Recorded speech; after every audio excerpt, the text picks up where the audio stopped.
The first mistake most people make is assuming disrespect starts with someone else's attitude. It doesn't.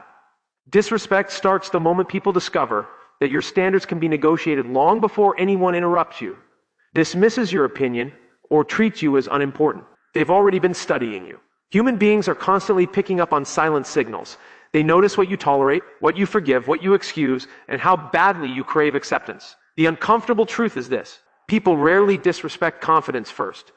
They disrespect permission, and permission is often granted without a single word being said. Robert Greene returns to one principle again and again throughout his work. Power is rooted in perception. Before people challenge your authority, they gauge your self-worth. If they sense your confidence depends on their approval, they know they have leverage over you. But when they meet someone who values themselves regardless of outside validation, the psychological game changes. Suddenly, disrespect becomes risky because they no longer control the outcome. This is why self-respect isn't merely a personal virtue. It's a strategic weapon. It quietly communicates that there are consequences for crossing your boundaries. Not consequences born of anger or revenge, but consequences born of your willingness to walk away, withdraw your attention, or remove your presence entirely. People fear losing access to those who refuse to tolerate disrespect far more than they fear loud displays of aggression. Look closely at the people who naturally command respect wherever they go. They aren't constantly proving themselves. They aren't chasing recognition.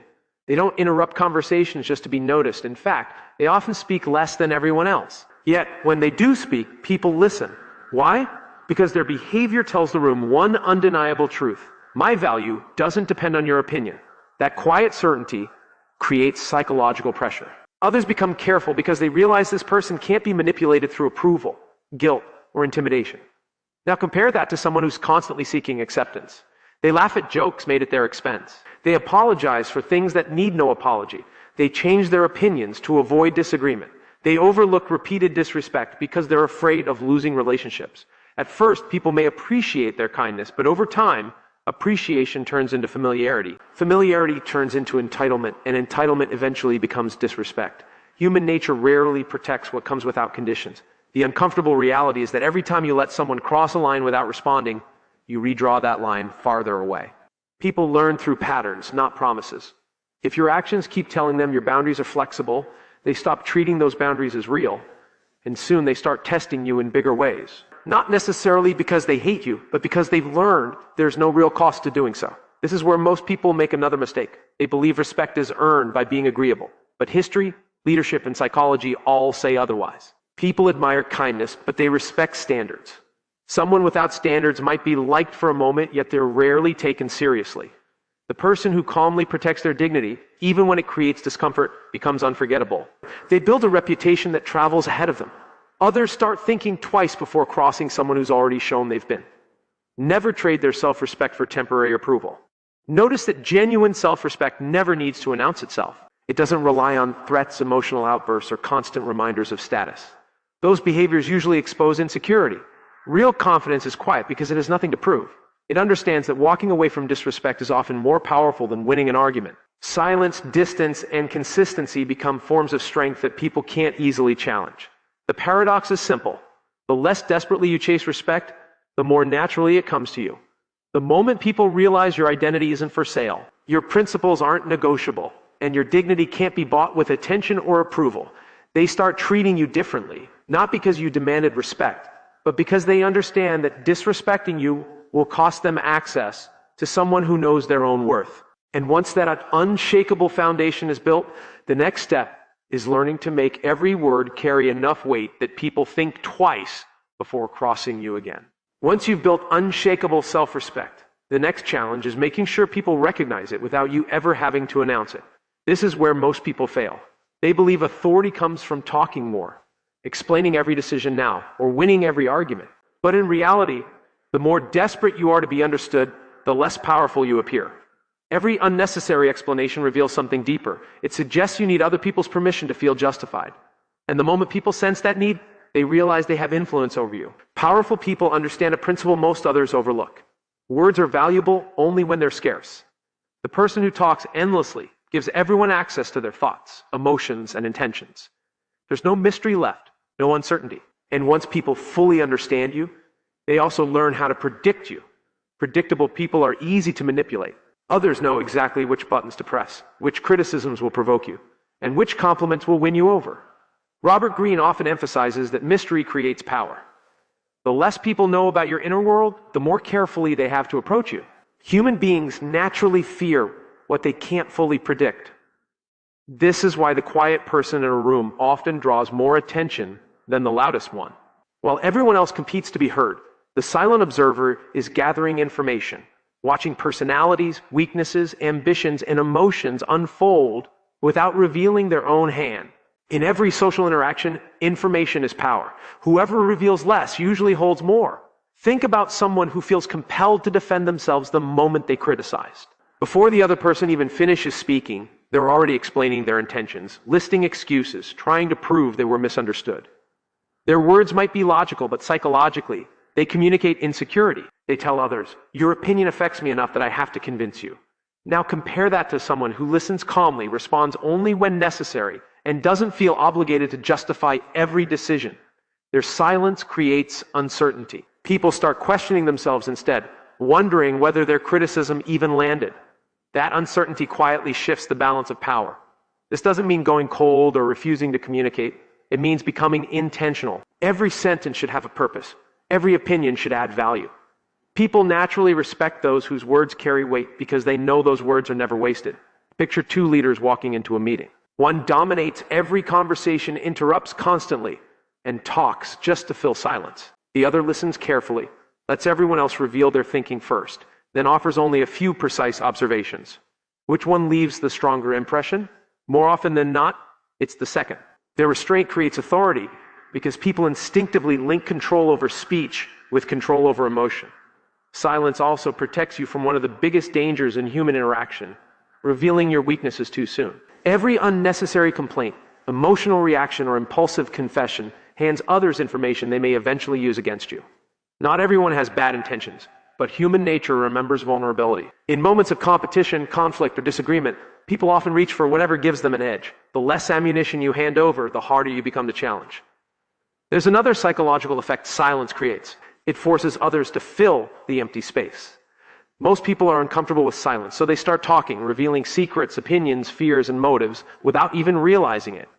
While they expose themselves, you stay composed, quietly collecting insight. Over time, this habit lets you understand people far better than they understand you. That imbalance of knowledge naturally commands respect. Remember, speaking less doesn't mean thinking less. It means replacing impulsive reactions with deliberate responses. It means choosing influence over attention, strategy over emotion, presence over noise. When every word you say is measured, people stop listening for quantity and start listening for meaning. Eventually, they realize that if you've chosen to say something, it's probably worth hearing. And once your words start carrying that kind of weight, the next step is making your boundaries impossible to ignore. Speaking less gives your words value, but words alone are never enough. If people discover your limits only exist in conversation and not in action, they'll eventually stop taking either your words or your silence seriously. This is why boundaries are the real test of authority. They separate people who merely ask for respect from those who naturally command it. Every boundary you set sends a message, but every boundary you fail to enforce sends an even louder one. Human nature pays attention to actions, not declarations. If your behavior contradicts your standards, people will always believe the behavior. One of the biggest illusions is thinking disrespect happens all at once. It rarely does. It usually starts small. A sarcastic remark left unanswered. A promise broken more than once. Someone who keeps interrupting you. A friend who only reaches out when they need something. A coworker who takes credit for your work. These moments may seem minor, but psychology works through patterns. When people cross a small line without consequence, they get curious about where the next line sits. Every successful test invites another one.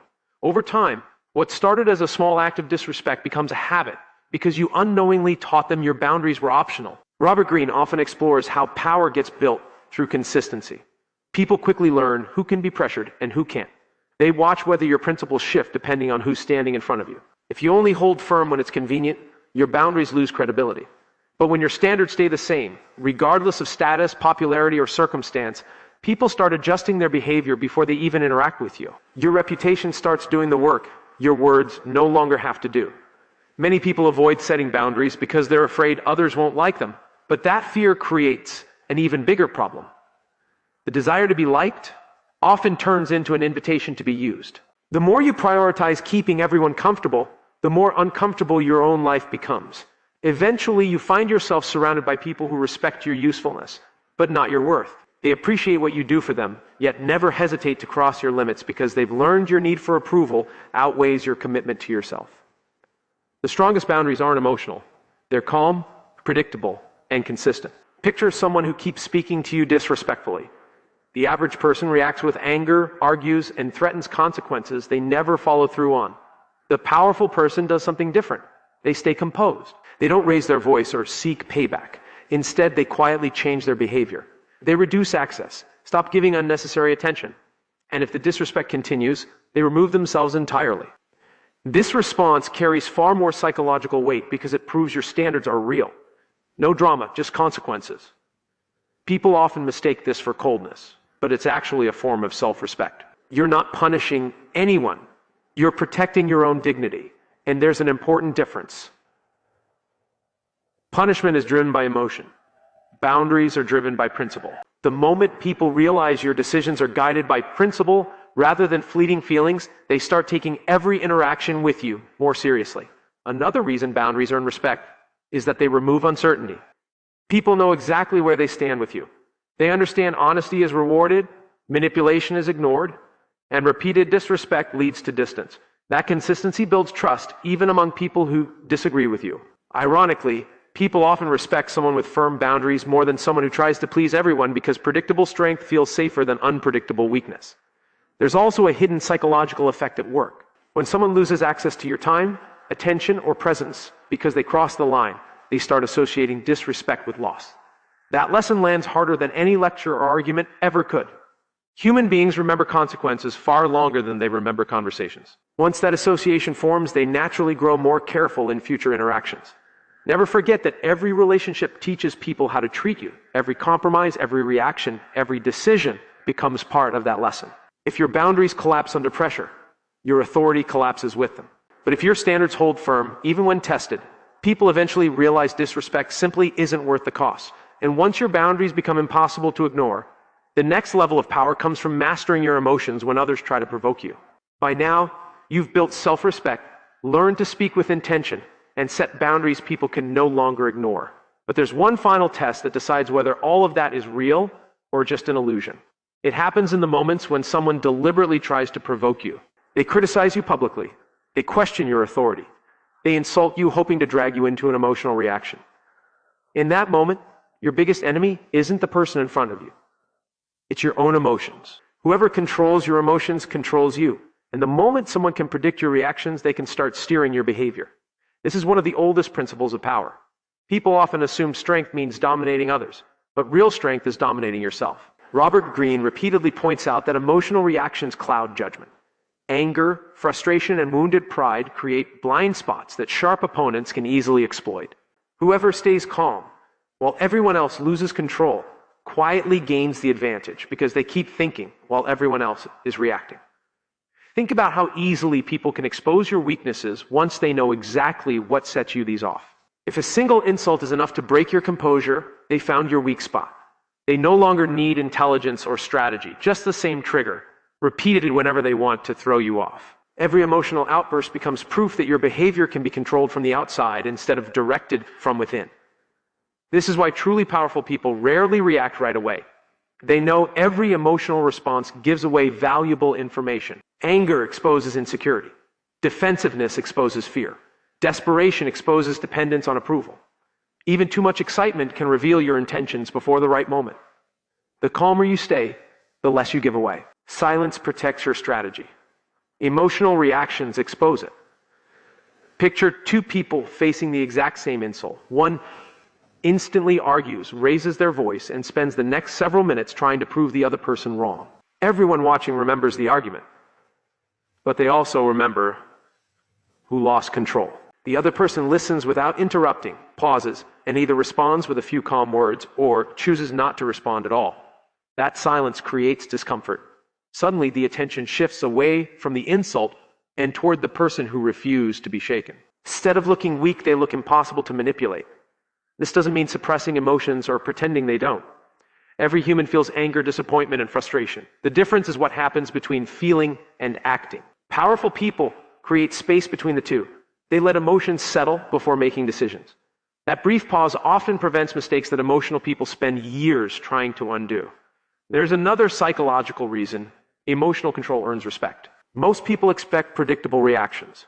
Anger after an insult, panic under pressure, fear when challenged. When you don't react the expected way, you introduce uncertainty. Uncertainty makes people cautious. They start wondering what you're thinking, what your next move will be, whether provoking you was actually a mistake. That uncertainty alone can discourage future disrespect because people hesitate to challenge someone they can't read emotionally. History repeatedly shows that great leaders, skilled negotiators, and influential people share this trait. They don't let temporary emotions dictate permanent decisions.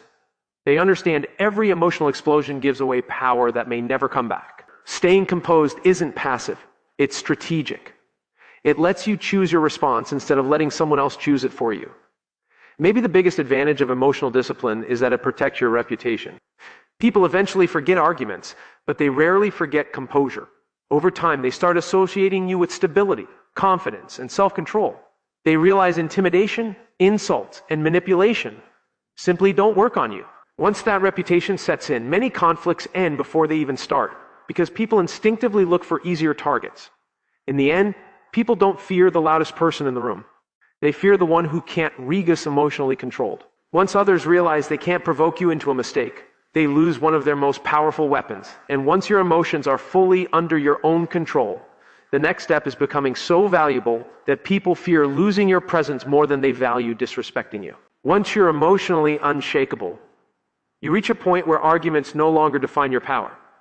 But there's another level that makes people think twice before ever disrespecting you. And it isn't your words. And it isn't your temper. It's your value. Human nature runs on a simple principle. People protect what they're afraid of losing. If your presence is common, your attention unlimited, and your time available to anyone at any moment, people slowly start taking you for granted. Familiarity without value breeds indifference, and difference is often where disrespect begins. This is why powerful people never make themselves endlessly available. They understand attention is one of the most valuable resources they have. Every minute you hand out carelessly tells people your time isn't worth much. Robert Greene often illustrates that scarcity increases perceived value. Throughout history, the rare has always been prized above the ordinary. The same applies to human behavior. The person who's always around often gets overlooked, while the person whose presence has to be earned naturally commands greater respect. Many people mistakenly believe constant availability makes them more important. They answer every message instantly, cancel their own priorities for others, and stay accessible no matter how they're treated. At first, this can look generous, but over time, people start expecting it instead of appreciating it. What was once seen as kindness becomes obligation the moment you fail to meet that expectation.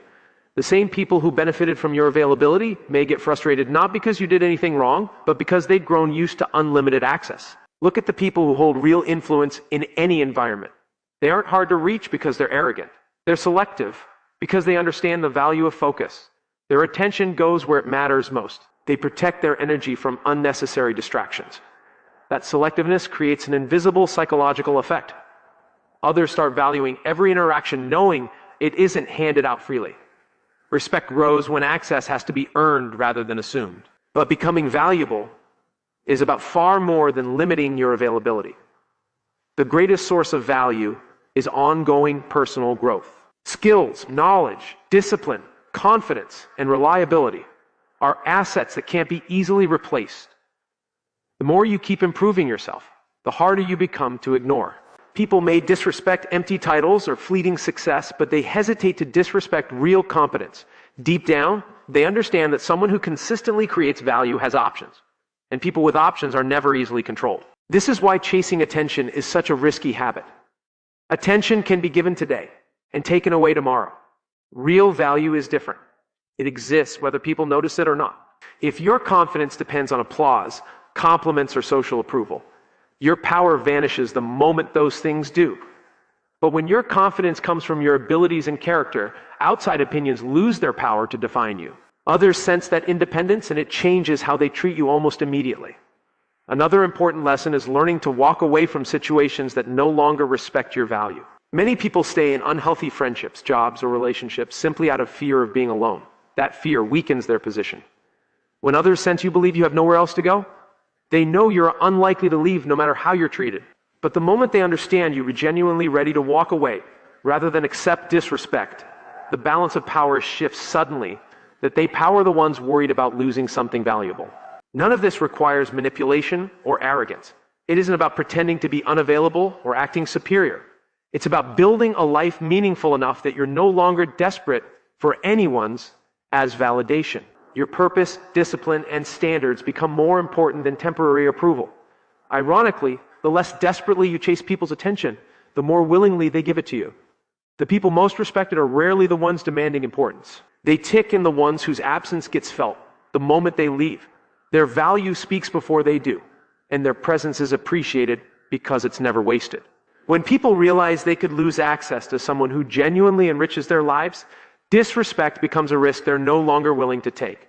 And after building that kind of value, the final step is making sure your actions create a strong enough that people think twice before ever testing your character. By this point, you've learned that respect starts with yourself, grows through disciplined speech, gets protected by firm boundaries, strengthened by emotional control, and reinforced by becoming genuinely valuable.